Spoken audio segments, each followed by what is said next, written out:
I thought this was supposed to be about stocks. Where?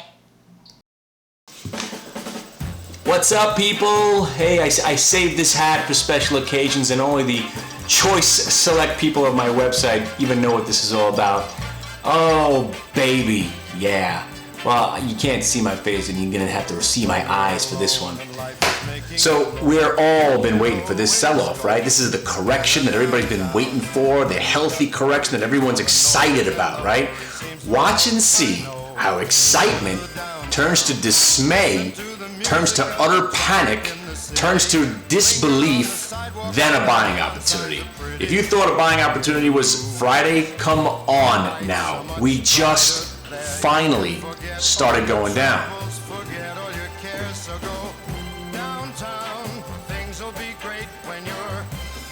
Oh, somebody's got big plans for me. Well, I just want to say thank God you guys come to the website and listen to what we do inside the site. Because there I was, making these videos talking about all my great stock picks, right? But if you watch the video when I said imminent stock crash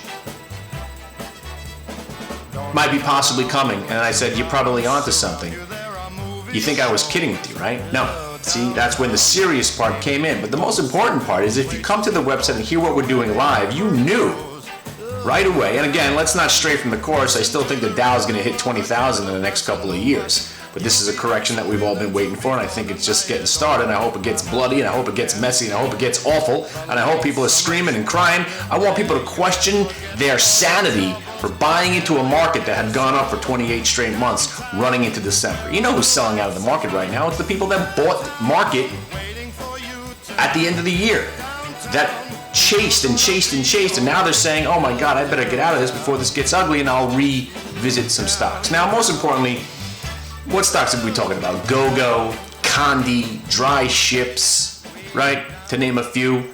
What did we do? As soon as we saw some weakness, there's no reason to hang around in Dry Ships. I mean, for God's sakes, the company they re-announced their liquidation of the stock. I mean, they're going to add more stock to the float when they said they weren't going to do it, and they secretly did it at the end of the day on a Friday, December 31st. To try to sneak it in there like nobody was paying attention. Management of Dry Ships, DRYS, are a bunch of criminals. The stock should be pounded back to where it was, and there it is. It's right down to $3.35 where it came from. So, again, when the stock hit 5, luckily we sold some, and we sold some more at 4 on the way back down. But again, we have a little bit left because our long-term view, we didn't want to give up completely. Oh, come on. Who gives a shit about your plans, man? You know who I'm talking to. I got plans for you. I got plans for the guy that just sent me an email thanking God that he stopped by. Because I was one of those doomsday guys saying that this market rally can't last forever. There's going to have to be an imminent stock crash. But the thing is, about the correction or the crash or whatever you want to call it, there's a difference between me and everybody else out there. I actually have money at work right now. So instead of just waiting for the market to stop going down, I've been waiting for the market to go down so I could profit while everybody else sits there wondering where it's going to stop going down.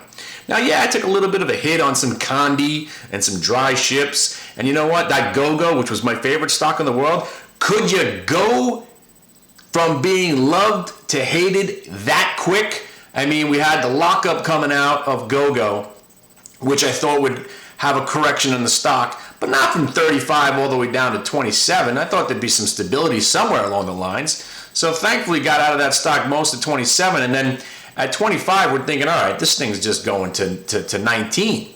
But anyway, but the way we've been playing this market right now is the simplest way. We had a couple of levels on the Qs. Now, on the way up, all we did was wait for the stocks to break previous day's highs on the Qs. If the QQQ broke the previous day's high, next thing you know, rally, right? So what are we doing on the way down? We haven't seen the market break a previous day's low in 3 years with follow through. Now we're getting the stock market to, What accent was that just now? My brain's just so, I'm very excited, okay? Very excited because I called this sell-off to the freaking day. And they had the nerve to squeeze the market up to new highs before they sold off. I mean, it was very, very unnerving. getting the QQQ up to 89 again, and then rallying into the close that day at about 88.50. Luckily, I bought some options, gave me a couple of weeks, and I put a stop at the highs of the year. If we broke the high of the year, all bets were off. I was going to just screw it. Here we go again. We're going right to 3 million on the NASDAQ. But luckily, we didn't have to deal with that. Then we had the VIX, right? The VIX, I've been bashing this thing for weeks, for months. No reason to be getting involved in the VIX. Then, suddenly, we saw the VIX going up, and the market wasn't really budging. But then we had the market going down, the VIX started going up, right? And that was what's supposed to happen. The VIX goes up, the Qs go down, everybody's happy. Then you got the VIX exploding on Friday, which had to give you some nervousness when the VIX can rip like that into the close. The market was selling off right till 8 o'clock at night. I was sitting there watching. I was like, holy cow. And then for the market to stabilize Sunday evening, last night, in the middle of the night, I stayed up all night. I don't even know how I'm awake right now, waiting to see something happen. 1:30, 2:30, 3:30 in the morning, nothing going on. Market opens up relatively strong, and the VIX was red. The VIX was red this morning. So immediately thinking, all right, is that it? The market's going to just rally from here? Come on now.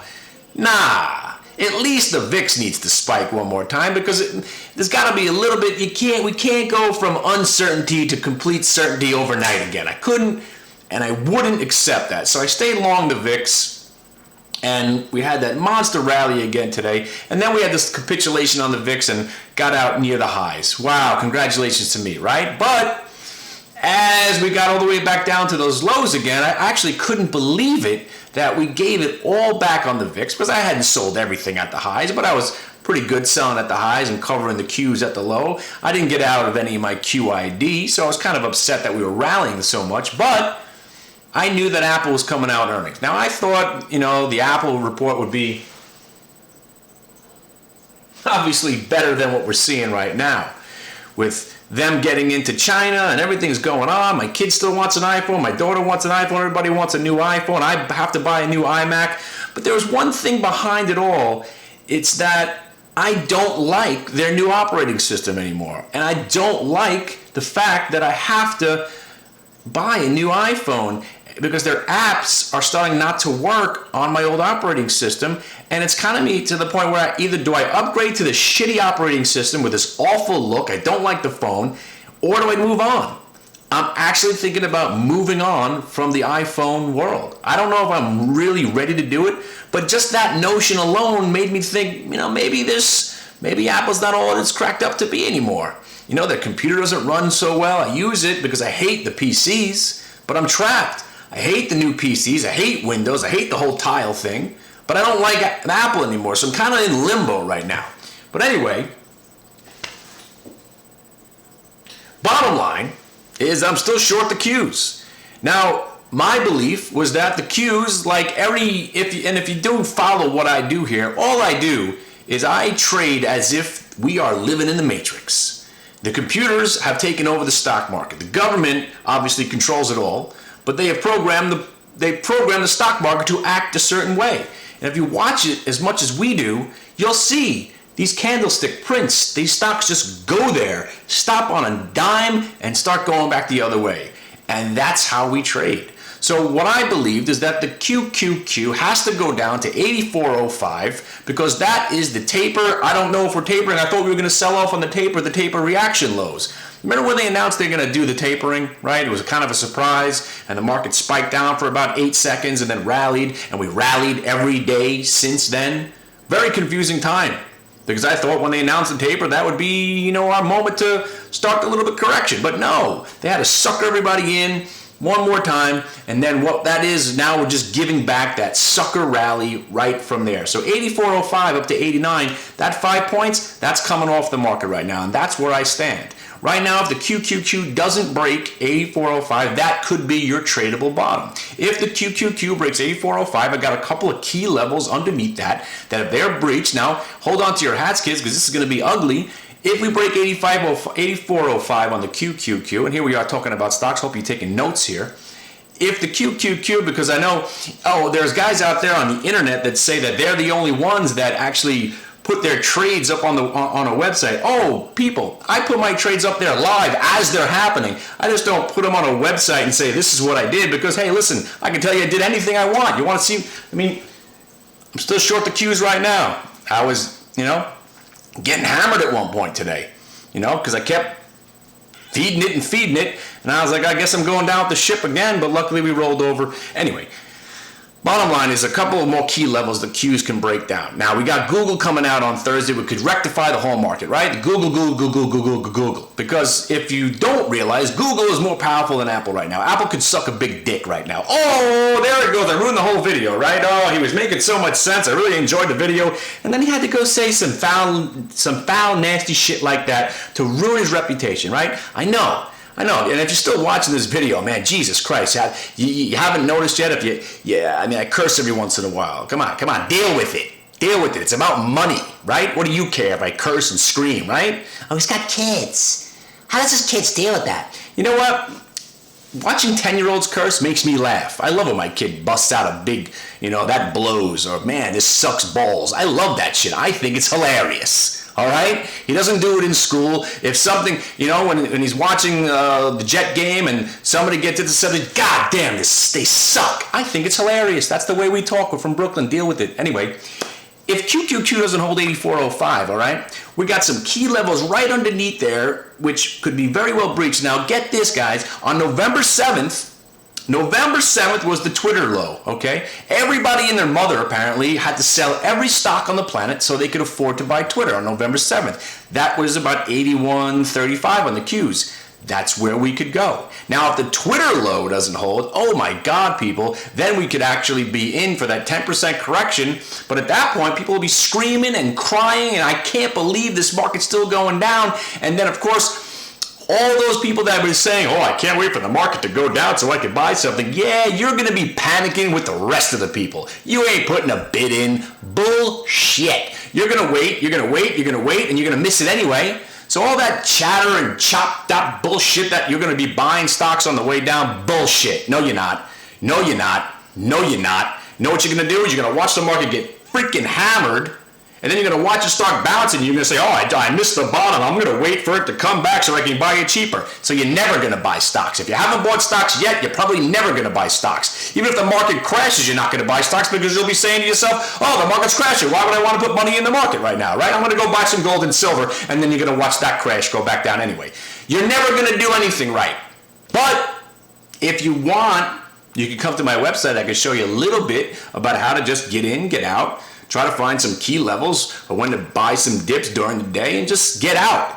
We were getting smoked in that Condi stock, KNDI, but at around $11, it kind of made a tradable bottom, so we loaded the boat up on KNDI at $11. This thing spiked to about $11.20, $11.30, $11.40, $11.50, $11.60, $11.70. We made money on the way up. Now we don't give a shit about what the stock does. Oh, there he goes again. Why does he have to do that? We don't care. We don't care where Condi is right now. We bought some at 11. Sadly, we owned it at $12.50 at one point, in the portfolio. Dry ships, whatever. It doesn't matter. It depends on what you want to do. You want to invest? You want to put your money in the market and pray to God that it catches a bottom tomorrow and rallies for the next 3 years? Go ahead. Because you know what? You're probably going to win. You're probably going to be all right, depending on what you want to do. If you want to day trade, swing trade, invest, it all comes down to what you want to do. Buddy. What? Here's the thing, guys. I say if you don't want to put money in the market right now, stay out of the market. What? What does that even mean? It means if you're not prepared to hold on to some stocks right now through some pain, because the pain's coming. Imagine Google says something bad and Google goes down about 80 points. The NASDAQ will be down, oh, baby. Yeah. So then when all those stocks get all to that attractive prices, you better step in. All right. It's one of the most gratifying days of my life today.